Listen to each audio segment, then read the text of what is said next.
जय Hind to all of you मेरे प्यारे बच्चों। मैंने इससे पहले भी एक वीडियो बना दी है, ये अभी हमारी वीडियो नंबर 2 है वन डे रिवीजन की, कि आपको रिवीजन करना है क्योंकि आप लोगों का 27 को एग्ज़ाम है इंग्लिश का। तो हमें रिवीजन जो करना है ना, फास्ट स्पीड में हम लोग सुपर बाइक की तरह स्पीड में रिवीजन कर रहे हैं।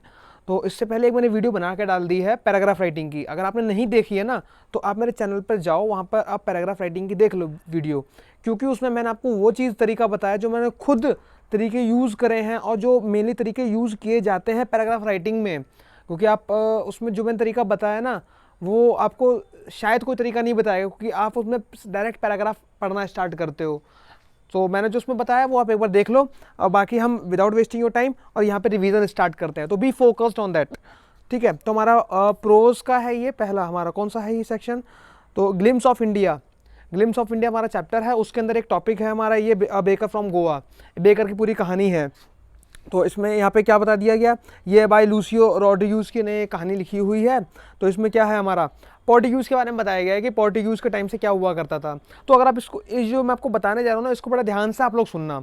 जब आप ध्यान से सुनोगे ना इसको, तो जब आप एग्जाम के टाइम पे क्वेश्चन आपके आएगा कि क्वेश्चन क्या है ये, सपोज आपसे कोई क्वेश्चन बोल दिया कि what are baker wearing in that days, तो बेकर क्या पहनते थे उस टाइम पर। तो आपने अगर ये चैप्टर पढ़ा, आपको इसकी समरी आती है, हिंदी आती है, तो आप बना के लिख देना।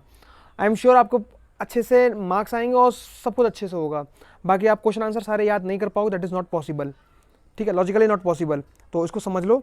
तो हमारा यहाँ से कहानी स्टार्ट होती है, the old Portuguese days in Goa. तो ये क्या है, पुराने दिनों को याद करते हुए ऑथर कहता है ये चीज़ें कि हमें पुराने दिन अभी भी याद हैं कि उस टाइम पर जो पोर्टुगीज आए थे, एक जो नहीं होता है आपका लोफ होता है डबल रोटी वाला, तो डबल रोटी लेके आए थे। अब पोर्टुगीज तो चले गए हमारे भारत से, लेकिन उनका ये जो खाना है वो अभी भी एग्जिस्ट करता है। खाने वाले अभी भी एग्जिस्ट करते हैं, बनाने वाले नहीं है अब, लेकिन खाने वाले एग्जिस्ट करते हैं। अब बनाने वाले पोर्टुगीज तो हैं नहीं, लेकिन जो बेकर हैं वो सब अभी भी एग्जिस्ट करते हैं। तो यहाँ से हम कहानी पढ़ रहे हैं अपने, ठीक है। तो पुराने दिन की बात है गोवा की। पोर्टुगीज किस चीज़ के लिए फेमस थे वहाँ पे, गोवा की बात हो रही है, क्योंकि पोर्टुगीज कहाँ रहते थे, गोवा में। तो पोर्टुगीज किस चीज़ के लिए फेमस थे, जो डबल रोटी नहीं होती है, डबल रोटी हम खाते ब्रेड वाला, वो उस चीज़ के लिए फेमस थे। पोर्टुगीज ने गोवा तो छोड़ दिया, बहुत टाइम पे छोड़ दिया, 1961 पे छोड़ दिया गोवा, ठीक है। लेकिन उनका जो एक ट्रेडिशन था बेकर वाला ट्रेडिशन, जो डबल रोटी वाला ट्रेडिशन, वो अभी भी है। उनकी जो भट्टियाँ हैं, फर्नेस से जो भट्टियाँ हैं वो अभी भी हैं, जिससे बेकिंग करी जाती है। बेकिंग भट्टियाँ अभी भी हैं, यहाँ तक कि उसमें अभी भट्टी में आग भी नहीं बुझी है अभी भी, ठीक है। देन हम यहाँ पे आते हैं, और ये जो बेकर्स हैं वो अभी भी गोवा में मौजूद हैं। जो बेकर्स होते हैं वो किस तरह से जाते हैं, उनके पास एक लाठी होती है, उसमें थोड़ा घंटी टाइप की बनी होती है, टन टन मतलब ठक ठक आवाज़ करती हुई। एक बेकर होगा वो सर पे हाथ रखे हुए होगा, और एक हाथ सर पे रखा हुआ, एक हाथ से डंडा पे ठक ठक ठक ठक कर रहा होगा, ताकि लोग सुने कि हाँ डबल रोटी वाला आया, डबल रोटी खरीद लो। तो वो यहाँ पे आ रही, ठीक है। नेक्स्ट अब हम आते हैं, the traditional baker during the narrator childhood. अब जो नरेटर है जिसने कहानी लिखी है, लूसियो, वो बता रहा है अपनी बात कि बचपन में हम क्या देखते थे। तो नरेटर अपनी जो कहानी लिखता है ऑथर, वो अपनी पुरानी बातें याद कर रहा है बचपन की, कि गोवा के टाइम पर उसने क्या किया था। जब गोवा में वो जब छोटा था तब क्या होता था कि बेकर जो उसके अक्सर कर दोस्त हुआ करते थे हैं, और उसको गाइड भी करते थे। तो जब वो जो बेकर था ना, वो दिन में 2 बार घर में आया करता था, और जैसे ही वो घर में आता था, एक बार मतलब घर में जरूर आता था बेकर, वो बेकरी करने के लिए, ठीक है। और एक बार शाम को जरूर आया करता था बेकर। तो दिन में 2 बार आता था, एक सुबह और एक शाम को वो ऑथर ऐसे कहता है कि शाम को जब मैं सो रहा होता, शाम को जब हम लोग सो रहे होते हैं, और जब वो बेकर आता है तो उसकी जो बांस की बड़ी सुरीली सी आवाज़ सुनकर, ठन ठन की आवाज़ सुनकर हम लोग एकदम जग जाया करते थे, और हम लोग तो चारपाई पे चढ़ के झाँक के देखा करते थे कि उसके अंदर क्या है।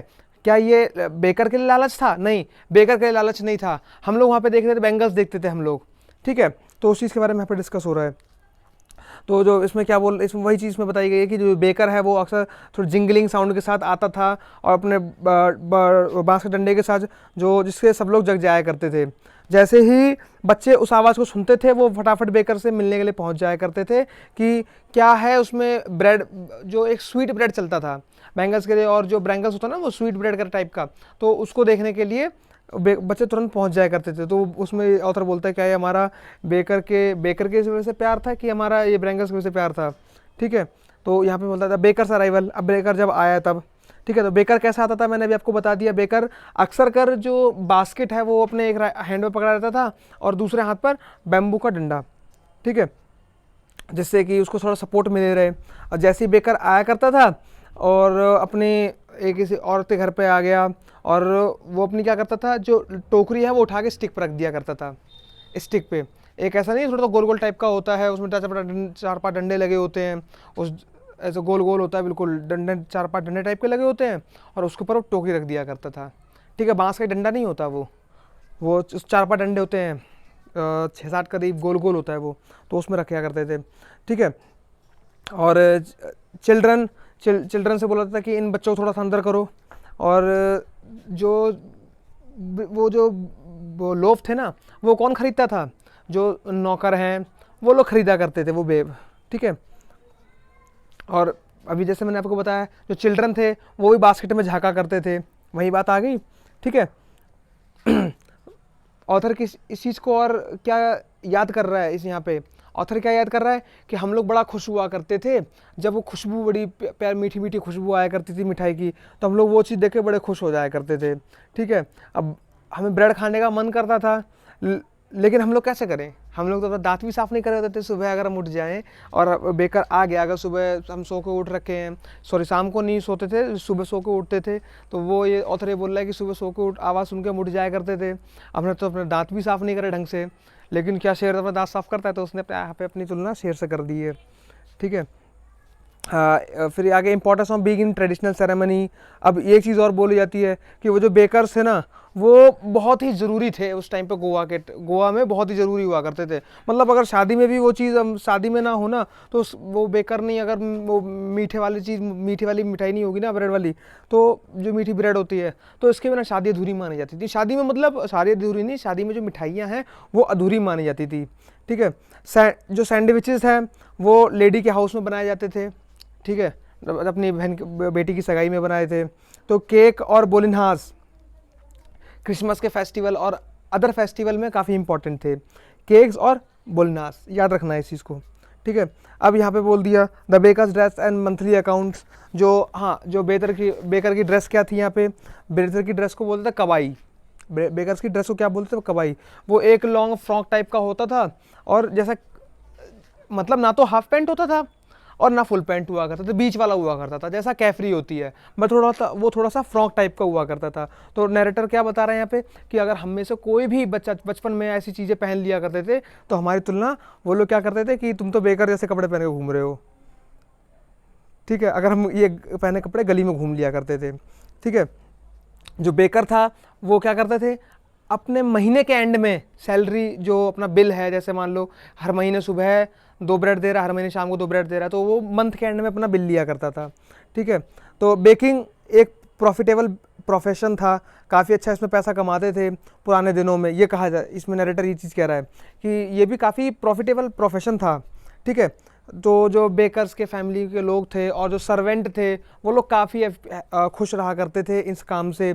और ये हमें पता कैसे चलता है, उनके बॉडी को देख लो, अच्छे खासे फिट फाट हैं, तो इससे क्या पता चलता है कि वो लोग काफ़ी खुश रहते थे। तो हमारा ये हो गया। अभी मैं नेक्स्ट वीडियो इसकी लेके आ रहा हूँ कुर्ग वाले चैप्टर की, ठीक है। कुर्ग वाला जो मैंगलोर वाली कहानी है इसमें पूरी, ठीक है। फिर इसके बाद टी फॉर असम वाली सारी भी वीडियो लेके आ रहे हैं। आपका 5 या 6 मिनट लगेगा एक चैप्टर रिवीजन करने में, फटाफट रिवीजन करिए क्वेश्चन आंसर। जब ये आपने चैप्टर पढ़ लिया ना, अब जो आप अपनी अरिहंत की सैम्पल पेपर की बुक है या कोई भी सैम्पल पेपर जो आप यूज़ कर रहे हैं, उसमें से क्वेश्चन आंसर सेलेक्ट करिए, क्वेश्चन आंसर देखिए, क्वेश्चन देखिए और मन में आंसर रिवाइज करिए, हिंदी में आंसर करिए, वहाँ पे एग्जाम के टाइम पे आप इंग्लिश में कन्वर्ट करके देख लेना। आपको अगर डाउट हो रहा है अपने ऊपर, तो एक बार आप इंग्लिश में आंसर खुद राइट करके देख सकते हो। बाकी thank you so much to watching this video. Have a nice day. जय हिंद।